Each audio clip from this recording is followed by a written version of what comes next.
Where the heck did all these plants come from? and that shirt hanging off the table. Oh, welcome to Progressive Soup. My name is David Stevenson. Tonight we have a very special guest, Dee O'Grady, who is a member with myself of the Bethel Garden Club, as you might have surmised from seeing the T-shirt. There you go. We're sure glad that you are a member of the Bethel Garden Club, and thank you for having me here tonight. It's great to have you on, Dee. First of all, give us a little background on the Bethel Garden Club. What exactly is the Bethel Garden Club? Well, I just started to learn more about it when I said yes to them as being their membership committee chairperson. So there was much to learn, because if you want to talk about it, you need to know about it. So in 1980, the Garden Club was formed in Bethel by 9 people. 9? Yes. Wow. Isn't that amazing? Today we have over 50. So we're growing. And we get a good number of those to every meeting, and we meet usually Friday mornings. Correct my memory now, the first Friday morning of each month, 10 a.m., Bethel Town Hall, room B. Yes. You did it. Excellent. And at 9:30 now we're going to start to have a little social time. Oh, okay. So we can come in and chit-chat and see our friends. Well, that's good to reach out to people that are thinking about joining us, just to visit, or even just to visit and possibly one day join. That's right. That's how you start. You come in to see if you are comfortable with us, and if the things that we do are going to make you happy, then we would like you to be a part of our group. So how in the world did a group with 9 people and it grow over the years to be a group with over 50 people? That's quite an accomplishment, especially in a town like Bethel where the population is only, maybe 18,000. A garden club of 50 is a pretty sizable number. We're considered a medium-sized garden club now. Medium size, okay. Yes. So for comparison's sake, say Danbury would probably be a much larger one than ours, but Danbury is a big city. That's right. But we enjoy very much working on the window boxes that grace our streets. We've won awards for that. We've also worked in the Shakespeare Garden. I had just started at that time when everyone was working so diligently for that garden, so I didn't get to put a shovel in the ground, but I surely did get to enjoy it afterward. So now the gardens on you mentioned on the street, those actually are on Greenwood Avenue, and everybody in the area, of course, is well familiar with Greenwood Avenue in Bethel. Nice little quaint town setting, and as you drive through town, you'll see all these wonderful window boxes in all the stores. And tell us about what kind of things go into those boxes. What kind of thought goes into them, and how do they evolve through the course of the year? Do they change through the course of the year? Yes, they do. And they've started, of course, at a group of ladies and a few of our guys got together, and they would purchase the soil and get the wood ready for the hanging of the wooden window boxes. And landlords and merchants in the area were wonderful to help fund that. So out we went in the spring shopping for the pansies that we decorate them with. Pansies in the springtime, good choice. And then in the summer we get our annuals in. We like to bring some annuals in that might be different for you to see. Sometimes we tuck a little tag in the back of the window box. It might not look quite as pretty as if we left just the flowers, but if you're walking by and you want to know what that new thing is you've never seen before, you have an opportunity to check the little tag. A great educational opportunity. Exactly. Part of what the Garden Club is also about. So then they stay for the summer, and we have another group of folks that walk through the town and will pull out anything that has just met its little death a little too early. Or we continually water so that we can keep them as healthy as possible. We ask our merchants if they would help us to keep them watered during that season. And then just before the Thanksgiving holiday, there's the cutting of the greens. Literally, we go to wherever we are allowed to go, and we trim. We're invited, Yes, and we're invited. And we cut as many greens as possible and began to redecorate the boxes for the holiday season. Now, aren't greens kind of drab? I mean, I guess if you've got a really good sense of color, you'll see that greens come in a lot of different shades and varieties of green. Yes. And what other kinds of things go in with these different shades and varieties? I'm presuming mostly things like yews and things of that nature. And then after that, after the Thanksgiving holiday is over, we bring in holiday decorations that kind of just cheer it up. That would be pine cones, sometimes ornaments. People have that have the business where that window box is. They can put anything they want in to decorate their boxes. So we try to keep them as uniform as possible as far as the greens, the ribbon, and the pine cones go. And then if you want to add a little touch that personalizes yours, it's all right with us. Pine cones, excellent. So the brown and the green and probably a little bit of red ribbon here and there to add that festive holiday look to them. If we find any of the dried pods, they're wonderful. Oh, okay. Sedum, where we've used a lot of sedum because in the winter when the snowfall comes, they kind of the flakes will touch them, and they kind of remind you of a snowflake. Now, a lot of folks are probably wondering about the notion of having plants outside and how the presumption, I guess, would be is that you really don't need to water them because they're outside. And I've noticed in my 2 years that it makes a lot of difference where you are on Greenwood Avenue because a lot of the shops have overhangs. Yes. And having an overhang, the rain really doesn't get to the plants. That's right. So we kind of, as you say, we kind of count on the shop owners to water them a little bit, and we get out and water them as we're able to, and it's all part of the character of the town. It surely is. And then you'll see sometimes that green T-shirt on our folks, and you'll know that the Little Garden Club of Bethel is doing a big job to make you happy. Now, probably important to note that this is the lighter shade green T-shirt. We have a hunter green T-shirt also that some of us have. But and what else do we do during the course of the year? You mentioned Main Street in Bethel, the Greenwood Avenue. But what other areas does the Garden Club? What other areas do we tend to? We have 19 gardens that we actually take care of in the town. And we do have a delightful map where you can look at the gardens that are on the main street by the Doughboy statue. You can see that one. There's a display of grasses that are absolutely beautiful behind the municipal center. All of the gardens in the front of the municipal center are taken care of by the Bethel Garden Club. The gardens around the gazebo. So those are some.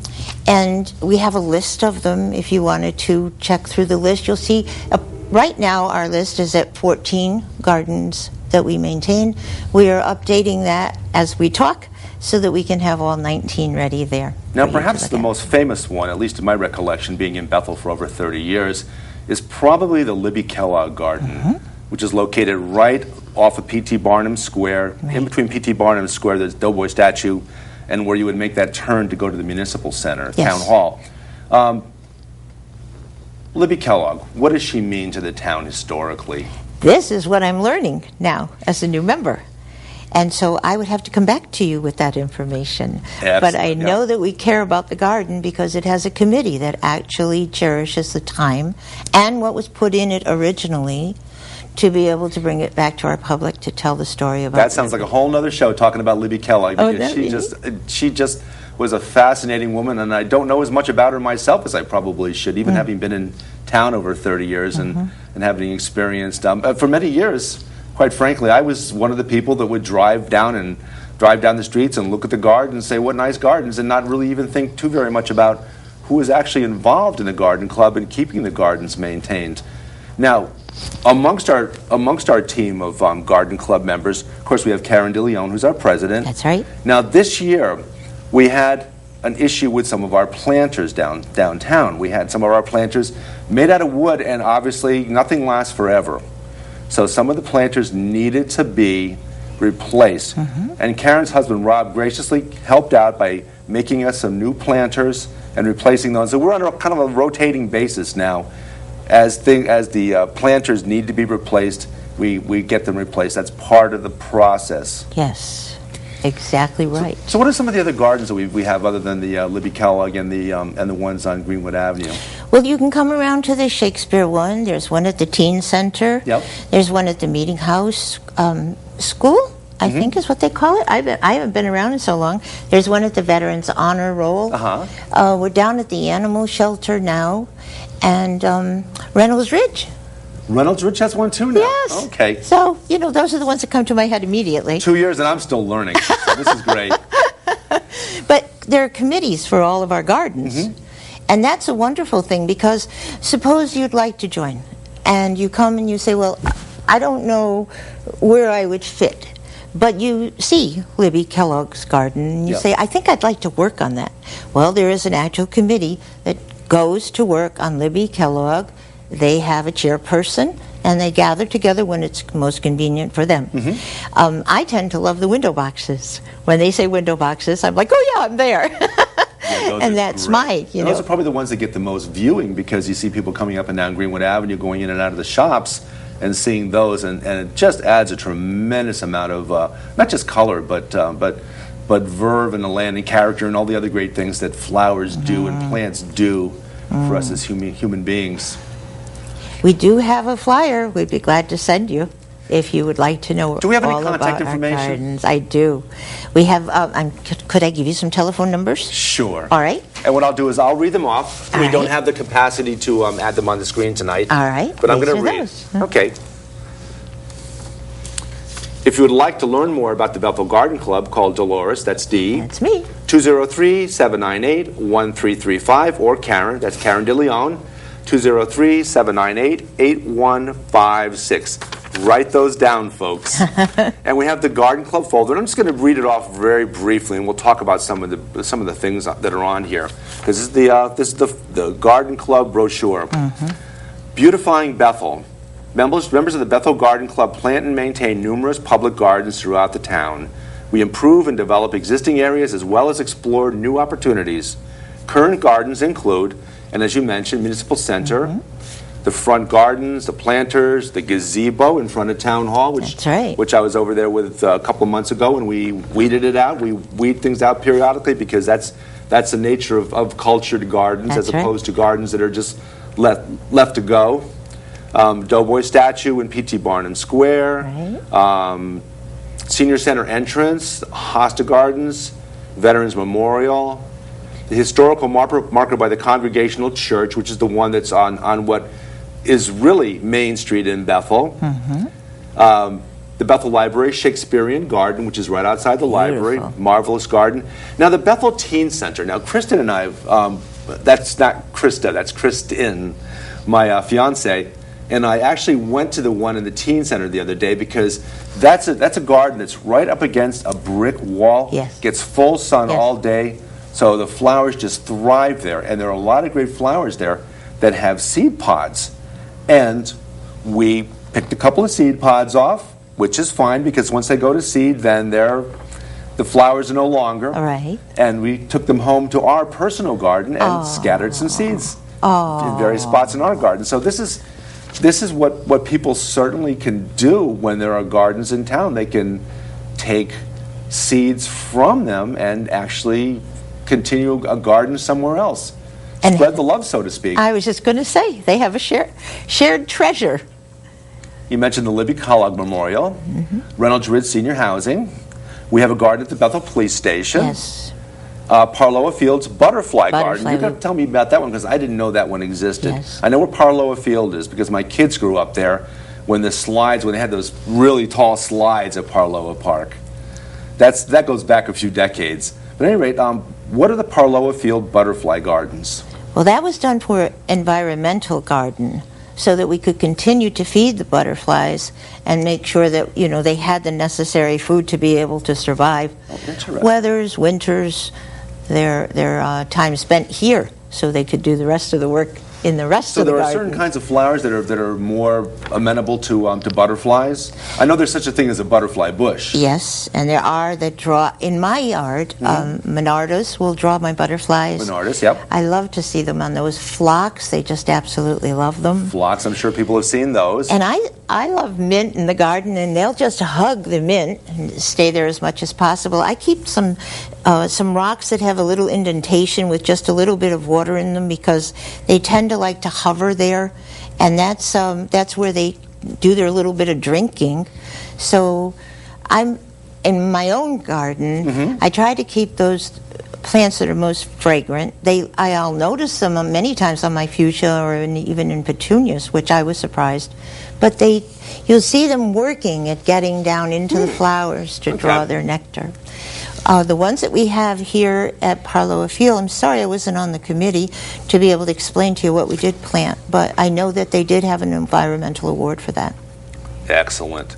Now, Colleen Plimpton, Yes. for the folks that watch this show regularly, she's been on 3 times, and she's a member of the Bethel Garden Club. She's a marvelous right. person when it comes to she writes articles for the News Times and for other periodicals about gardening. That's and right. you'll see her in the Sunday paper pretty regularly. And she's a member of our club and proud to have her there. Yes. The downtown window box is back too.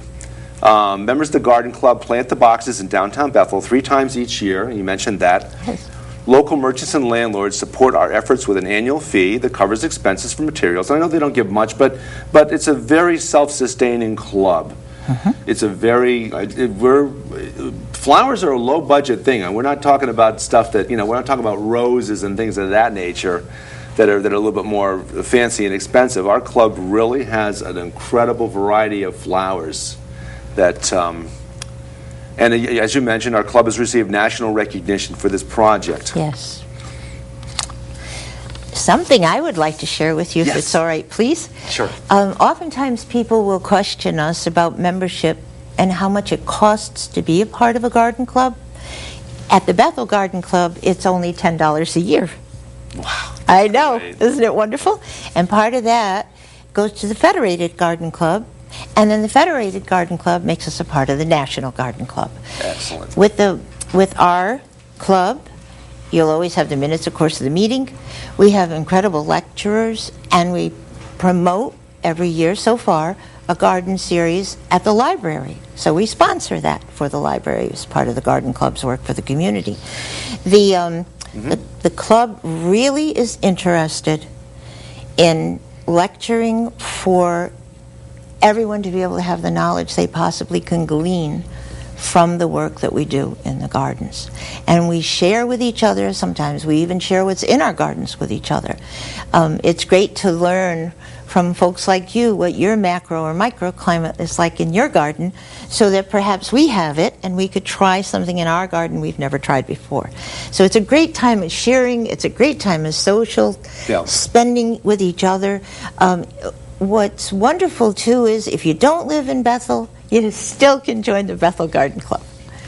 So even though just about every town in the area has a garden club, a lot of people cross-pollinate, if I might use that term. Nice for a garden club, David. Into other garden clubs. I love it. And some of us I know belong to other garden clubs along with ours, because it's a social, it's a means of meeting people. It's a means of cross-pollinating oneself into another situation, meeting new people and learning more things. What about the folks that work during the day and can't make it to the regular meetings? We don't have any specific rules in place. We just love for you to come and show an interest in gardening, whether you're interested in learning, coming to the lectures, or if you just wanted to know something about how the garden club works. If you have time to work on a weekend, if you don't have any time to really work at all, but you still would like to spread the news that we exist, anything that you can do, from the tiniest grain of rice until the whole big box, would be absolutely perfect for you to come and join the garden. We have a request from one of our members off stage that wants to know more about the Support the Library program. Support the Library program? So as we sponsor the program, we're looking for cues off stage. Yes, we're looking because we have a couple of our astute members here joining us off stage. When we bring in our guest speakers. Ah, okay. But I don't know that we know our guest speakers yet for this coming up season. Yeah, we have guest lecturers. Every meeting we'll have somebody come in and share some knowledge with us. Yes. And would you like to talk about any of those ones that have struck a fine chord with you as far as being imparting some knowledge on us? Well, you spoke about Colleen. Yeah. And then we have Paul Young, who he's our tree man. He's our tree man. We can ask him, what do you? And if you're listening, Paul, I did trim the red bud beautifully, just the way he said I should. So we have people like Mr. Young that had their own nursery. Our guest speakers for the library have been people like Sidney Edison. But we've had people in to lecture in the small meetings and at the library series. And it's such a spectrum, because we can talk about insects, what to look for, what you want to be, able to identify. We've had people come in from our state agricultural kinds of groups, those that run. Right, we've had people in from the agricultural inspection groups that come in and talk to us about things like soil quality, what types of soil you'll need. See, I'm gleaning back into my memory now, some of the things I've learned over the couple years that I've been a part of the Bethel Garden Club, talking about soil quality. People watching might know that sometimes soil is a little bit more acidic and sometimes a little more base, and some flowers prefer the more acidic and some flowers prefer the more base. Some flowers require more sandy soil, some flowers require more of a loam kind of a soil, a more rich soil. And we learn all these kinds of things with these guests that come and speak to us, and a lot of it's refreshing our memories of stuff we kind of have an idea about already. But a lot of times we'll get some a whole new bits of knowledge about these things. They're wonderful mentors for us. Absolutely. And they're wonderful answering questions for us. We actually have 2 more speakers coming, one in October and one in November. They're local. May I mention their names, please? You please? Certainly may. All right. Thomas Warden, Doctor of Chiropractic. He's coming from the Wellness Center to tell you, how do you protect your spine when you're in the garden?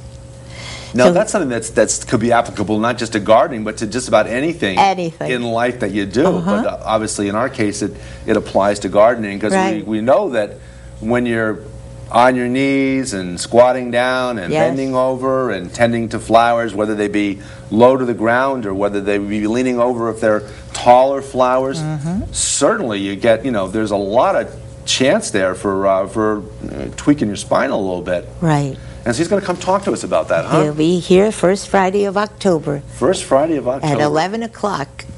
And then in November, Camilla Warden is coming to talk to us about landscape design. And closing up our garden in the winter. Obviously related. They're a good team. But it's a greater team when you think of it, because he knows what goes on in the garden, being married to someone that does landscape design. So he's coming to talk about the physical aspects for the gardener. And what is she coming to talk about again? She'll talk about landscape design and closing the garden down for the winter. So we have 2 wonderful guest speakers, one in October, one in November. The October meeting will be the first Friday. The November meeting will be November 10th, and our speakers will be there at 11 o'clock. Excellent. It is. Now, we've had some very peculiar weather this year here in Connecticut. We've had an awful lot of rain. Yes. I guess that goes without saying. We've had a lot of rain. What have you noticed over the course of the summertime, and of course before the rainy planting season? We had a tremendous amount of snow for Connecticut, certainly, and a lot of ice. What have you noticed? Has anything touched you as being different with planting and gardening this year than in a normal year? Now, I would refer to my own yard, because that's where I have my most practice. Absolutely. But I'm seeing things that yellowed now that didn't before.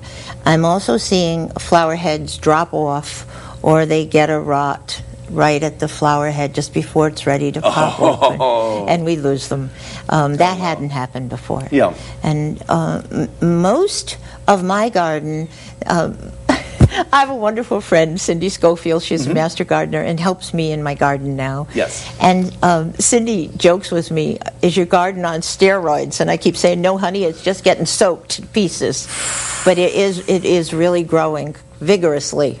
Taller than tall. Well, people that love tomatoes know this has not been a very good year for tomatoes, Truly. simply because the tomatoes are too darn wet inside of them. Yeah, truly. So you'll lose a lot of the flavor that you're kind of anticipating with tomatoes. And you can see them run water even when you cut them, put them in a dish. You can actually see the water weep from them. Yeah, but that's what I've noticed in mine. Along the gardens that all of our members are taking care of, I don't know. It'd be an interesting question though for next month's meeting. Let's ask it. That's a great question. It is a great question. And I'm sure we'll get a very interesting answer. Yes, and we can keep track of it. Now, how about for folks like me who live in condominiums? Because a lot of people live in condominiums, and things are kind of taken care of by the association. There's a certain consistency throughout the neighborhood, but I've noticed it in my neighborhood in Plumtree Heights that a lot of folks do their own gardening in front of the unit, and it's tasteful, and they maintain it, and you see a lot of special types of gardens, and of course a lot of it depends on whether you get the morning sun or the afternoon sun. That's I get right. the afternoon sun in front, so things that have done well in Kristen in my garden have been things that need full sun. Right. But I guess, well, tell us about a condominium. How would you do things differently if you lived in a condominium? Well, I started practicing just in case it happens to me, and I went to container gardening for two reasons. I joke with people, but it's serious. The yard that we have now and have been in for 24 years is mountain goat country. When I was 42 and 45 and even 50, I could go up and down mountain goat country, but I can't do it anymore. I remember those days too. Well, the deck and the front porches and anywhere that is what I would now call condominium kind of look is containered. So the pots are big. And I found out from a really nice gentleman. Explain a little bit more about the concept of container gardening, because there are a lot of folks that live in condominiums that sure. probably could gain a lot of knowledge and probably might be piqued into not only thinking about joining a garden club, sure. like Bethel Garden Club, but they might be interested in taking a stab at doing their own little bit of gardening outside their unit, outside their home. Well, to protect my little bits of lettuce and herbs from the deer, I put those in hanging baskets. I really do. So they can't be reached. They can't be reached. Harder to reach. Or harder to reach, yep. So I can go out and, pluck off a few little pieces of anything I want for my salad or for my cooking. So that takes care of my herbs. And just in case I happen to be short of a bit of lettuce, I can take a leaf or two here. I've also, for the fun of it, one time I tried some scallions or green onions. Oh, yeah. That's those are very, very spicy tasting to me. But, small quantities are fine. Small quantities are fine. The chives do well. They do beautifully in winter over. I had some wonderful buckets, nice chunky buckets that were oblong instead of a round pail. Oh. So I had my husband drill a few holes in them for me. Yeah. And I set up the soil that I would need to use for my tomatoes. I have a tendency to take all of my containers that have any... And what kind of soil for tomatoes? For tomatoes, well, I mix my own. I take a little bit of everything, and some folks would say that what I'm doing is not correct because they've studied differently than I have, but I'm telling you, it's working like a charm. You know what? If it works, it works.